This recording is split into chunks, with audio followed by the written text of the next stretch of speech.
UFO의 영상 중에서도 상당히 충격적인 장면이 공개되었습니다. 원반의 비행체가 미사일을 스캔하듯 레이저와 비슷한 빔 형태의 무언가를 발사하고 있습니다. 이 비행체는 음속의 수백 배의 속도로 날아와 미사일 주변을 맴돌고 있습니다. 미사일 따위는 우습다는 듯 압도하는 엄청난 속력을 가진 이 비행체는 탄두 앞쪽을 여러 번 스캔하는 듯 하더니 곧이어 자리를 이탈합니다. 그리고 곧바로 미사일에 문제가 생기며 탄두 부분에서 연기가 보이고 추진력을 잃은 미사일은 그대로 추락하고 맙니다.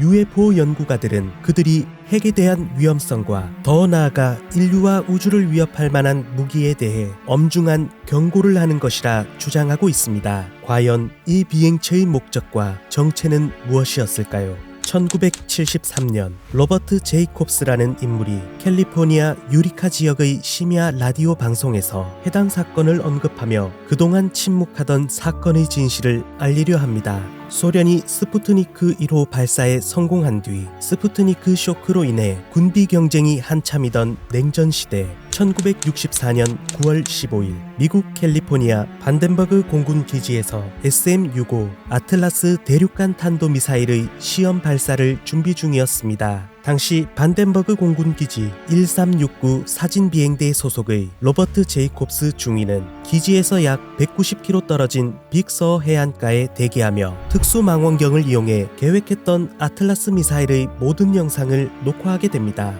이후 미사일은 갑작스럽게 추락하게 되고 실패의 원인을 찾고자 영상을 기지로 가지고 와 영상 분석실로 넘겨주었습니다. 그리고 이틀 뒤 제이콥스의 상관이었던 플로렌스 맨스만 소령은 해당 영상을 재차 확인하기 위해 촬영을 담당했던 제이콥스를 영상실로 부르게 됩니다. 제이콥스는 당시 상황을 회상하며 영상실의 분위기가 평소와 달랐다고 주장했습니다. 자신을 CIA 소속이라고만 밝힌 회색 옷을 입은 남성 2명과 제이콥스의 상관인 플로렌스 맨스만 소령, 이렇게 4명만으로 구성된 제한적인 구성원으로 시청이 시작되었습니다. 처음 자신이 촬영한 녹화본이 생각보다 선명한 것에 감탄하고 있던 그때 미사일 주변으로 이상한 비행물체가 눈에 보이게 됩니다. 맨스만 소령은 상영이 끝나자 비거서 주변에서 혹시 장난을 치던 사람이 있었는지 물으며 저게 무엇으로 보이냐는 질문을 합니다. 그 자리에 얼어있던 제이콥스는 힘겹게 UFO 같다고 말하자 CIA라 밝힌 2명의 남성은 제이콥스를 노려보기 시작했습니다. 플로렌스 맨스만 소령은 자신이 해당 사건을 처리할 테니 절대 발설하지 말라는 함구령과 함께 만약 어느 시점에 이 문제로 누군가가 압력을 가한다면 그냥 레이저 추적 플래시였다 말하라고 지시합니다.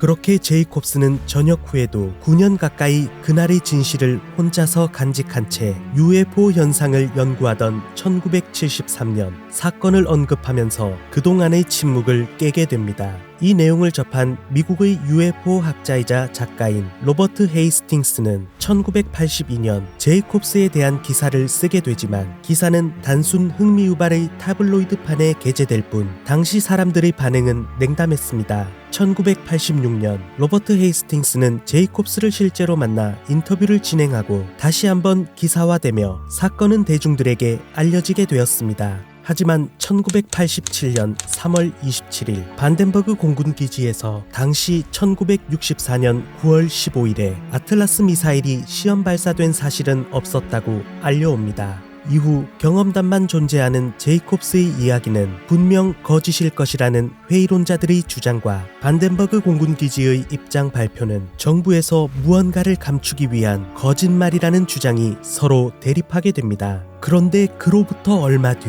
1987년 5월 6일 또 한 사람의 폭로가 등장합니다. 그 사람은 최초 함구령 지시를 내렸던 플로렌스 맨스만 소령이었습니다. 어떤 심경의 변화였는지 그는 내셔널 인콰이어러 타블로이드지의 직원이었던 스콧 크레인에 해당 사건의 증언을 담은 편지를 보내게 되고 이것이 공개되며 다시 한번 불이 붙게 됩니다. 플로렌스 맨스만 소령은 세계 2차 대전, 한국전쟁, 베트남 전쟁까지 참전한 존경받는 군인이었습니다. 그런 그가 이런 편지를 보낸 것은 당시 큰 화제가 되며 사건의 진실에 다가가고 있는 것처럼 보였습니다. 하지만 해당 UFO 사건은 제이콥스의 폭로 이후 자신 또한 목격했다고 주장하는 수많은 사람이 등장하고 엮이게 됩니다. 그 뒤로 사건 자체가 복잡해지고 진실보다는 돈을 목적으로 한 책, 다큐멘터리 등이 만들어지며 진실을 알기가 상당히 어려워졌습니다. 처음 보여드린 영상 또한 로버트 헤이스팅스가 만든 다큐멘터리 홍보용 영상으로 현재 공개되어 있는 영상들 모두가 제이콥스의 주장을 토대로 만들어진 시뮬레이션 영상들입니다. 제이콥스는 해당 영상은 공개된 적이 없으며 사건 당일 1964년 영상자료 모두가 회수되어 파괴되었을 가능성이 매우 높기에 정보자유법 요청 또한 소용없을 것이라 주장한 바 있습니다. 회의론자들은 2000년 7월 4일 세상을 떠난 플로렌스 맨스만의 편지 또한 그가 쓴 편지가 맞는지 또 나라를 위해 싸운 군인을 이용한 악질적인 행동은 아닌지 의심하고 있습니다. 플로렌스 맨스만 그의 가족들 또한 해당 사건과 UFO 영상에 대해서는 어떠한 언급도 하지 않고 있습니다. 그런데 이 사건은 미 정부에서 UAP를 인정한 이후 2023년 또 한 번의 반전을 맞이합니다. 내부 고발자로 알려진 첨단 항공 우주 위협 식별 프로그램 AATIP에 참여한 루이스 엘리존도 또한 기밀에 있던 해당 사건의 영상을 개인적인 권한으로 본 적이 있다고 주장했고 1964년 미 공군 사관학교를 졸업한 이후 군사무기 관련 장교와 공군 미사일 추진 엔지니어로 근무했던 로버트 살라스는 1967년 이와 같은 사건으로 미사일 10기를 잃었다고 주장했습니다. 현재까지 이 사건은 점점 불어나는 목격자와 증언에도 미 정부는 침묵을 이어가며 정확한 진실은 밝혀지지 않고 있습니다. 현재 로버트 제이콥스는 해당 사건은 모두 진실이라 주장하며 로버트 헤이스팅스, 로버트 살라스와 힘을 합쳐 그날의 진실을 밝히기 위해 여러 곳에서 강연을 하며 다양한 책과 영상을 제작하고 있습니다. 분명 그날 있었던 UFO 사건을 무조건 거짓말이라 이야기할 수는 없습니다. 오직 진실은 로버트 제이콥스 그만이 알고 있을 것입니다. 과연 그가 주장했던 것이 사실이라면 미 정부는 UFO를 어디까지 알고 있으며 어째서 진실을 숨기고 은폐하고 있는 것일까요? 여러분은 어떻게 생각하시나요? 새벽 까마귀였습니다.